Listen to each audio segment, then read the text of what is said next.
again, and to be honest, every couple of years it resurfaces again with more and more details. But before I jump into the video, I want to give you a big warning. This is a true crime video. There will be mentions of SA, substance abuse, just a lot of horrible stuff. So if you don't really feel like listening to it, you can exit right now. I have way more wholesome videos that you can find on my channel. Regardless. So the Burning Sun was a prominent club located in Gangnam in Seoul, South Korea, which became known as a hub for trafficking. Now, what I'm about to tell you is absolutely abhorrent, disgusting, and ridiculous. But what is more ridiculous is that it was happening kind of out in the open. Everyone kind of knew about what is happening in clubs such as the Burning Sun.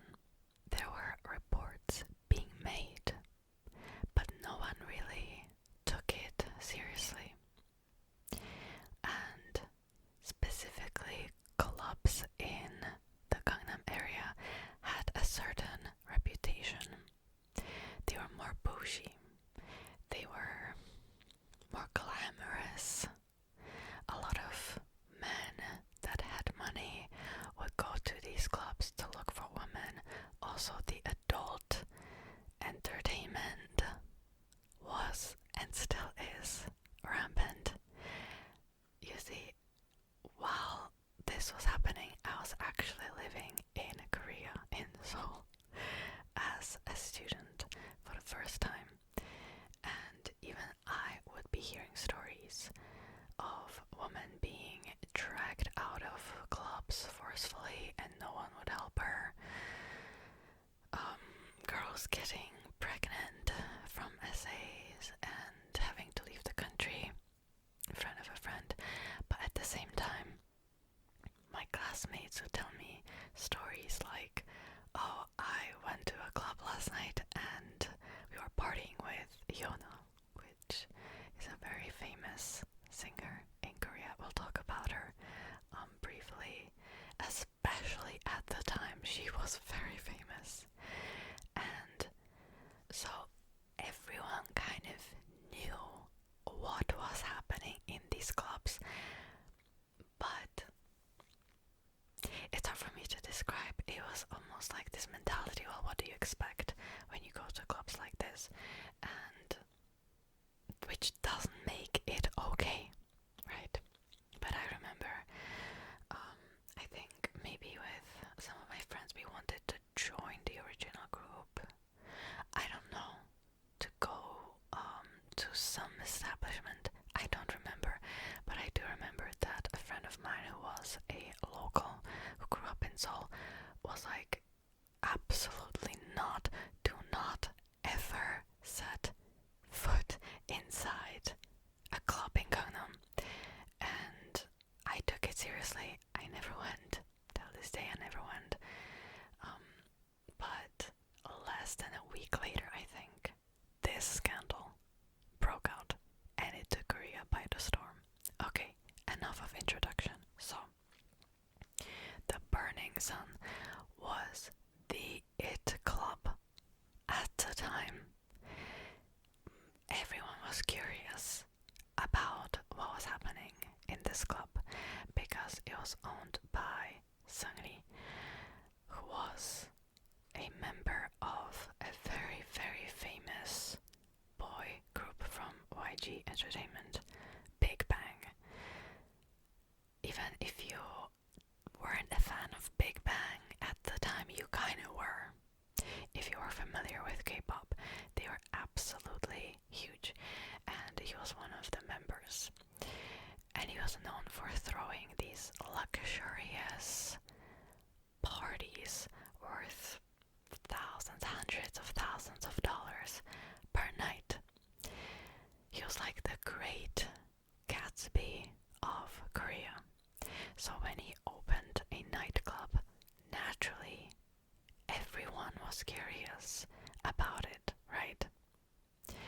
This club was located at the bottom of a hotel called Meridian, and the club just had this wild, crazy reputation. I mean, if you went to this club as a man, if you could book a table, it just meant you're someone, right?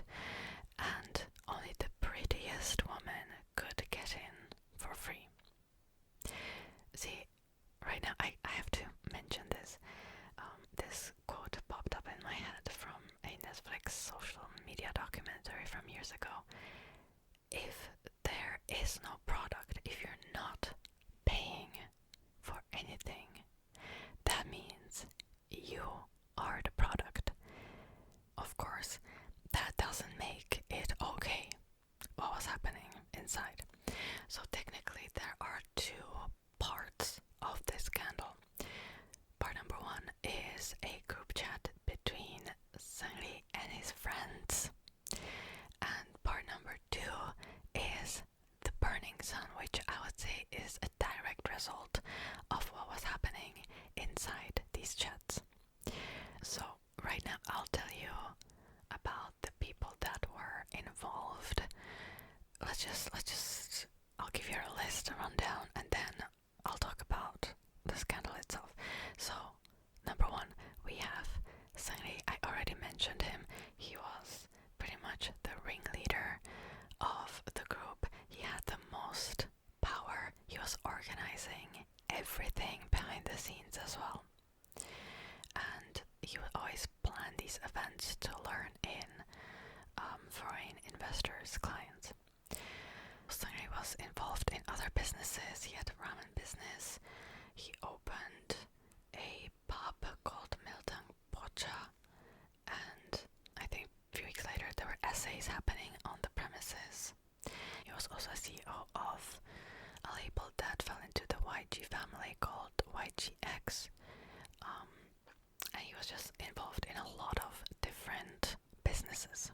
Then we had Jung Jun-young, who was known as like Seungri's right-hand man, who was a singer and songwriter. He was very heavily involved in the chat rooms and the scandal. Then we have Choi Jong-hoon, who was a musician, actor, and keyboardist of a rock band, FD Island. And he was also heavily involved. He previously was drunk driving, and he was involved with the police as well, but he paid them off. So he already had some experience with bribing the police. Then we had Lee Jung-hyun, who was a musician and he was in a rock band, CN Blue.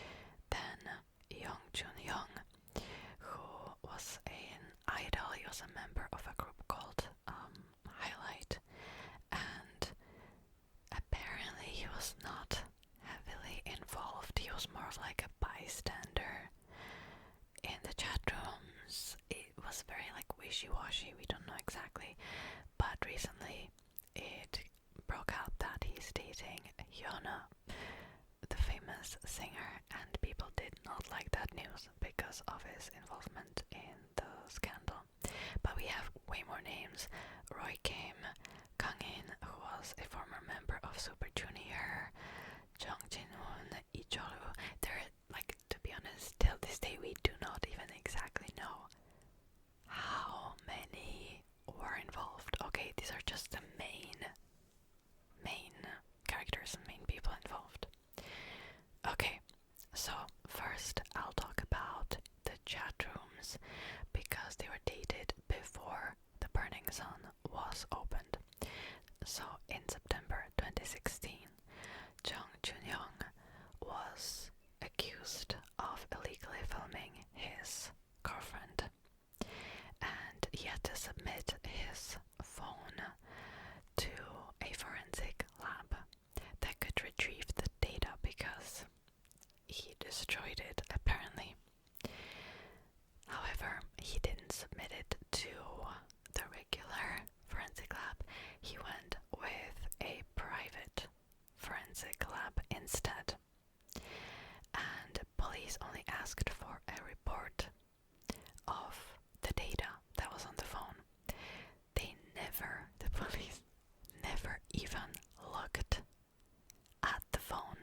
themselves.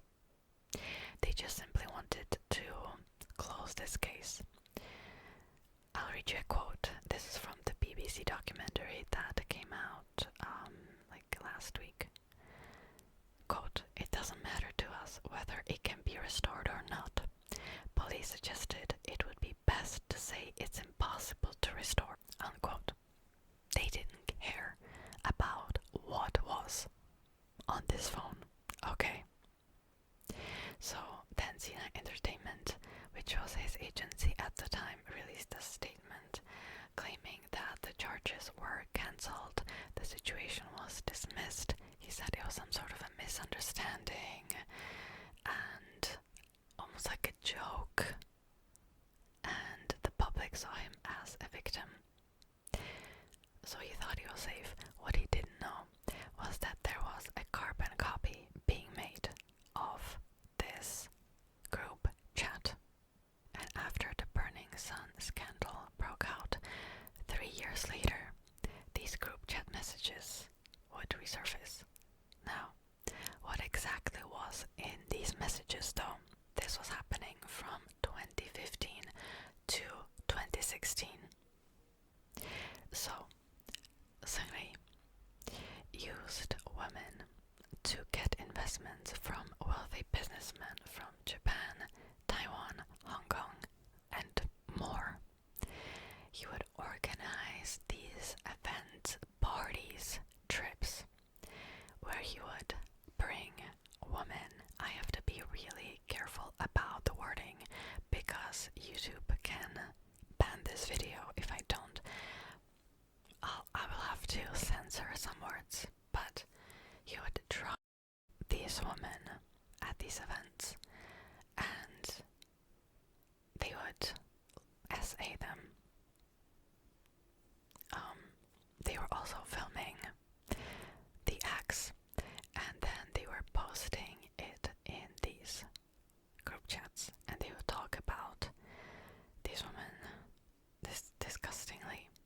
Also, a day before a fan sign in Daegu, Jung and Choi essayed a woman, and they were also talking about it in these chats.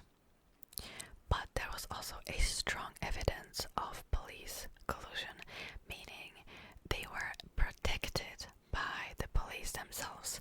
There was a high-ranking police man, official, inside these group chats, also as a customer or sort of a protector. Okay, so now I'll read some of the group chat so you will get a rough idea. If you do not want to listen to this, just skip ahead. There are timestamps in the description. So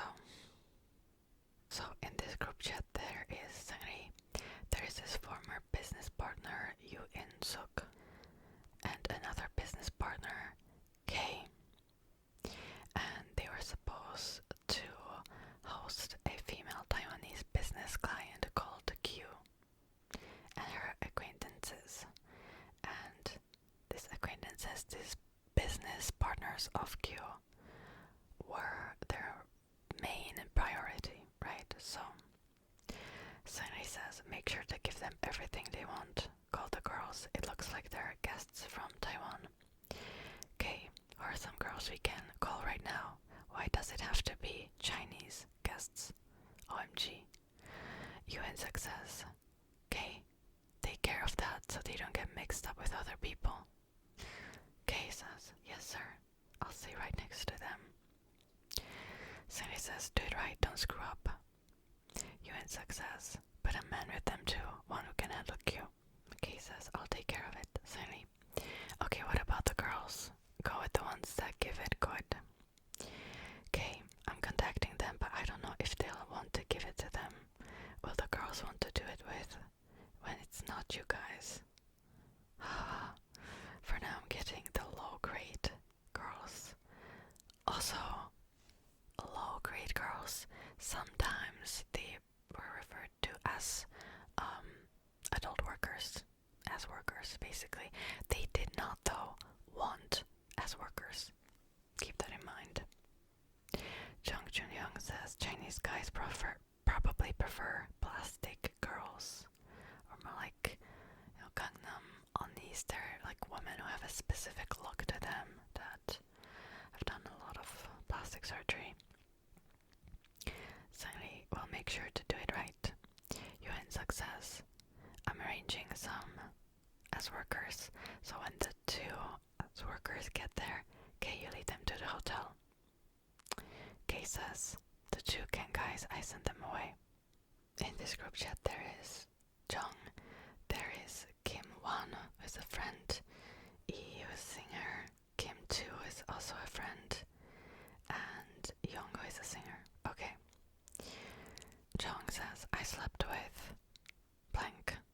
That's the name of the anonymous woman. Kim 1 says, do you have the video? Jung uploads a secretly filmed 3-second adult video. Jung sends the video. I did her at a shopping center. I'm such a garbage. E, singer says, enjoy it while you can. Kim 2 says, your house. Jung, yes, didn't I send the video? Kim 2, you did. Let's all get together online, hit the strip bar, and essay in the car. Friend laughs. Another friend, we already do that in reality. Choi, that's true. Park is just like a movie. Think about it just for 5 minutes. We would all go to jail, except we didn't kill anyone. Another chat. Friend 1 says, why is a, meaning a woman known as so damn pretty? Jung Chun-young says, A is a B word who slept with B and me as well. Haha.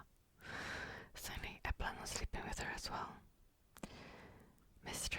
K, with her, anything that happens is all confidential. Certainly, amnesia, she doesn't even remember who she does it with. Jung Chun-young, she's just that word. Sorry, or maybe she doesn't want to remember. Mr. K says, what an uncommonly low rate B word. Jung Chun-young, when I first met her, she said she doesn't know me because she doesn't watch TV. But after she got drunk, she became begging me to sing. Becoming dust. Sorry, do you want me to tell you something funny? When I opened my eyes, why am I sleeping with C?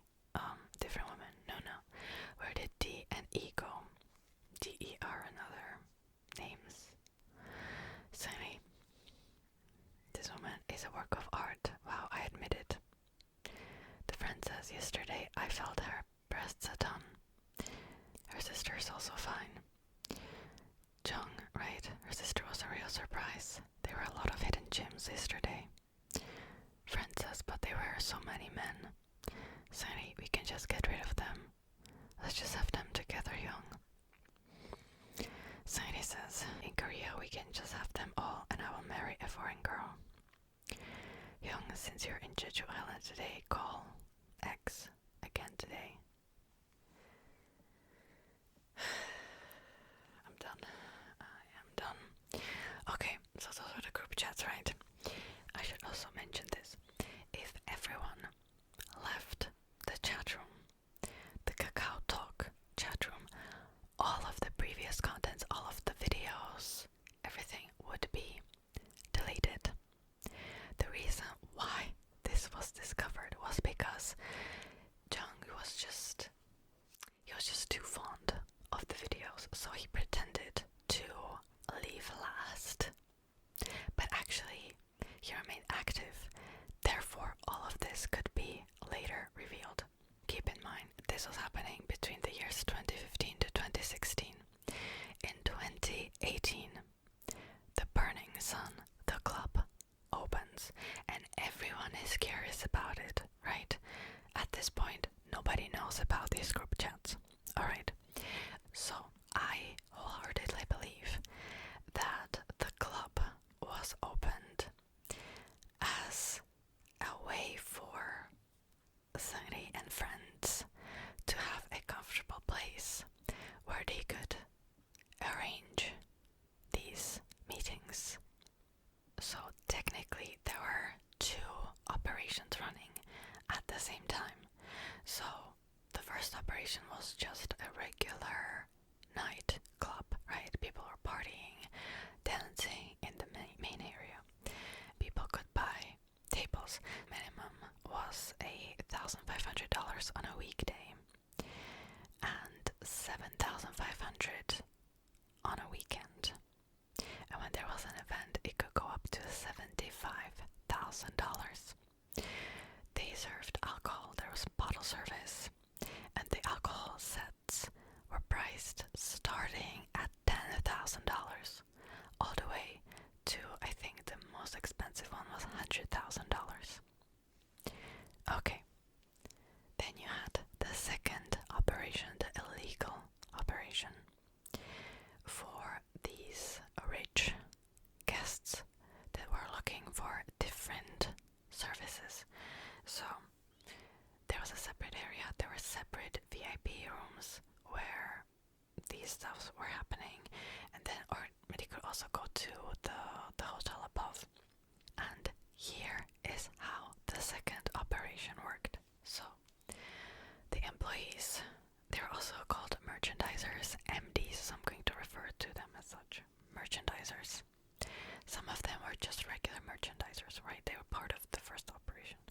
The second operation, though, was that they would take pictures of women at the club, the unsuspecting female clients. They would send them to the chats for the VIPs. The VIPs, along with the prize, I think, the VIPs would auction on these women that had no idea this was happening. These were not adult workers. These were just regular guests, right? Clients. Once a VIP client selected a woman, the MD, the merchandiser, did his best to make the woman unconscious, be in such a state where she could no longer consent, and deliver her to the VIP. So by the time the VIP would arrive, they wouldn't have to do anything, basically, right? The way they were doing this is through a substance called GHB. Anyway, this is unfortunately the perfect substance for this, because alcohol was just not enough. I feel like you have to drink a lot in order to black out, and at that point you're like not really moving, right? GHB was different. It's also called zombie drug because very quickly you lose control of yourself, of your body. You enter this like dreamlike zombie state where you can no longer make decisions for yourself. You only listen to what other people are telling you. But it looks like you're fully conscious. So when the police would check CCTV later on, they just saw a happy, giggling woman walking into a hotel. The drug also makes you forget everything. And within 5 to 24 hours, it's out of the system, meaning it's practically untraceable. Before you even realize something happened and you go to the police, it's gone. The substance is also colorless, tasteless, and you can feel the impact very quickly, right? Like you might realize that your vision is a bit blurry, and then you just wake up the next day. So again, these MDs, they would take pictures of these women, they would deliver the substance to them, which just makes it so much more sinister. I feel like when you're in a club, you sort of pay attention to everyone, but not exactly the employees. That's what makes it so sinister, right? Because you wouldn't think that the employee, the bartender, is giving you something that has a drug in it.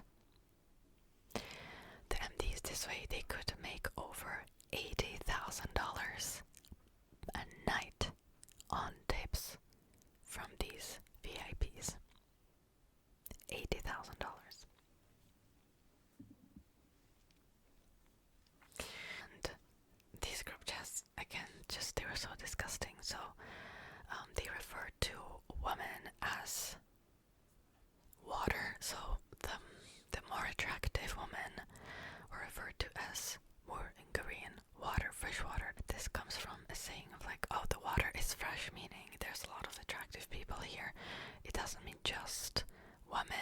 also can mean men.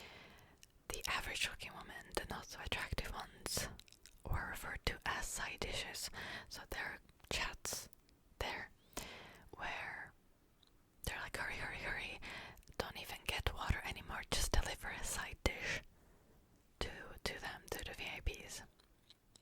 There was a viral video from the rat bathroom inside this club that went viral on adult sites from one of the essays.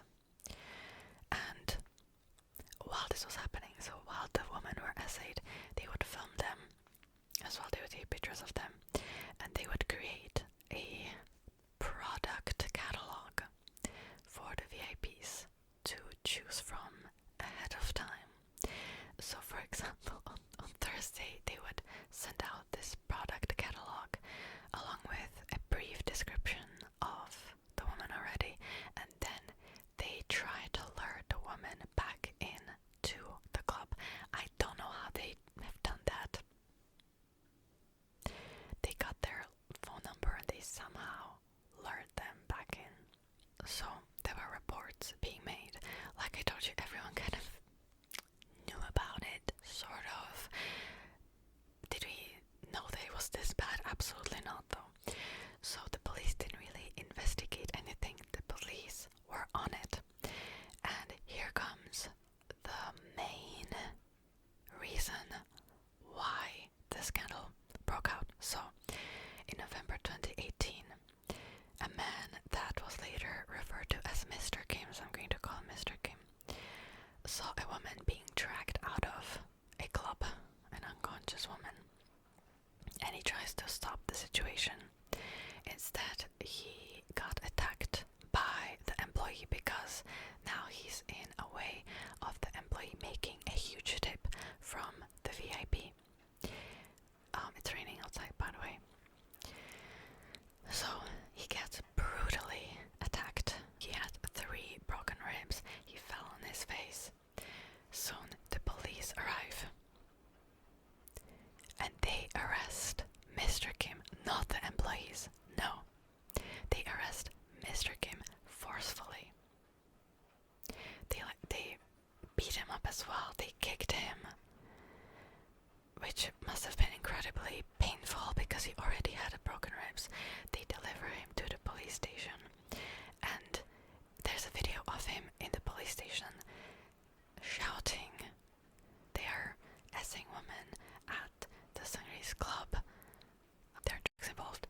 Nobody paid attention to him. No one, not a single police officer. Why? Because the police were on it the whole time. This is what gets me. It was right there on the CCTV. Nothing happens. So in January 2019, it was first reported by female journalist Kim Sang-kyo. There were more female journalists.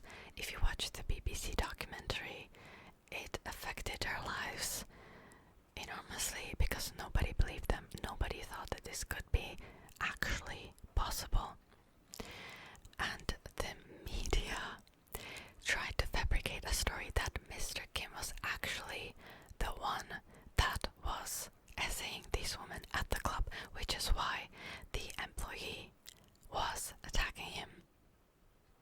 So people didn't really believe it until February 2nd, where Dispatch revealed the alleged chats that I was just talking about previously, involving Signy and his friends arranging these meetings long before the Burning Sun was founded.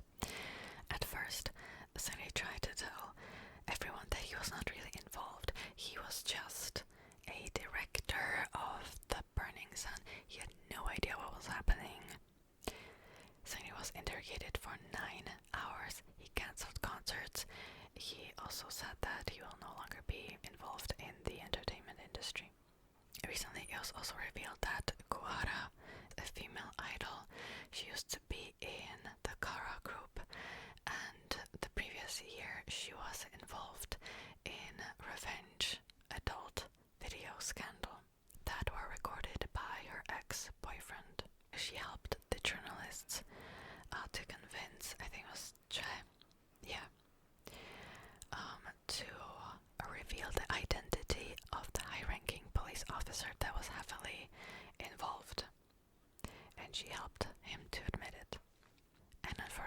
soon after Kuhara passed away, she decided to escape this world.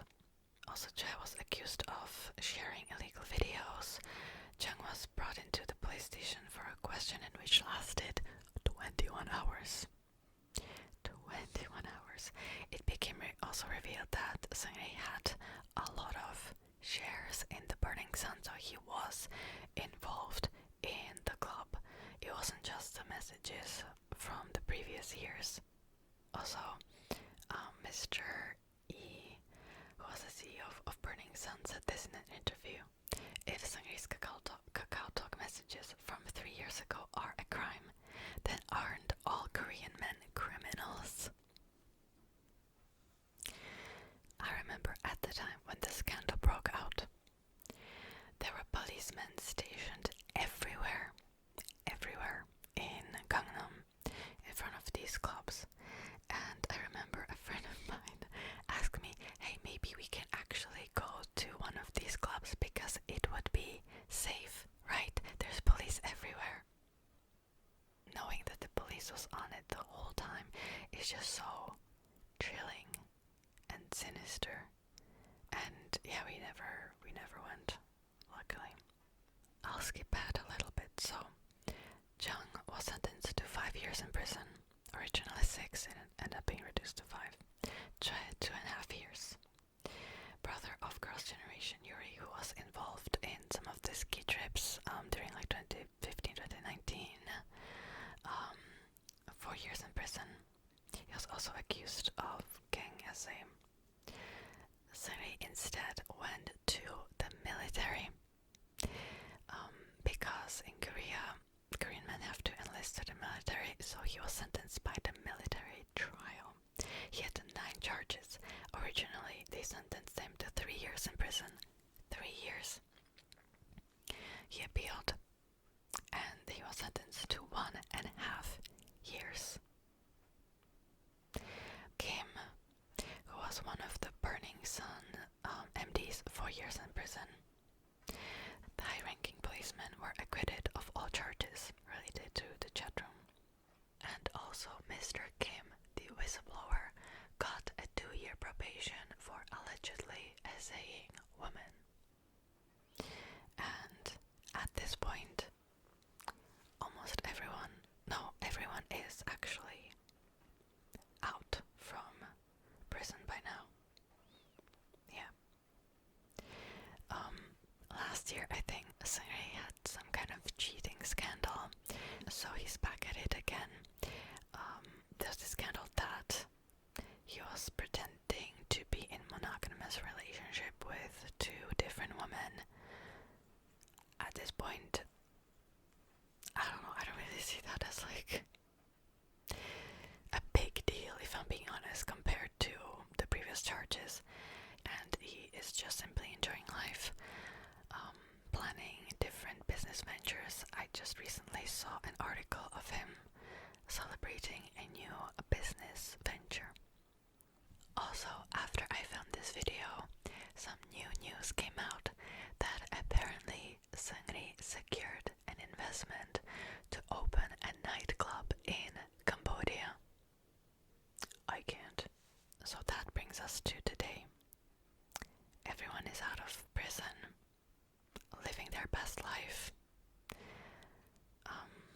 Most of them retired from the entertainment industry. But what is sad is I still keep hearing stories from clubs, just like before this whole scandal broke out.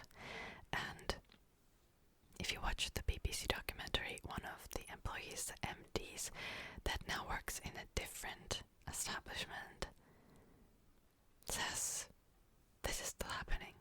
This is still happening till this day. This was one club out of dozens, hundreds. And I wish I could tell you, oh, maybe you can go to this club, that's safe, but nobody knows. Most people came out of the Burning Sun unscathed, except for the woman that didn't. GHB is still being used till this day. pretty much nothing has changed, which just makes it so depressing and sad. I wish I could have a better ending, but unfortunately I don't.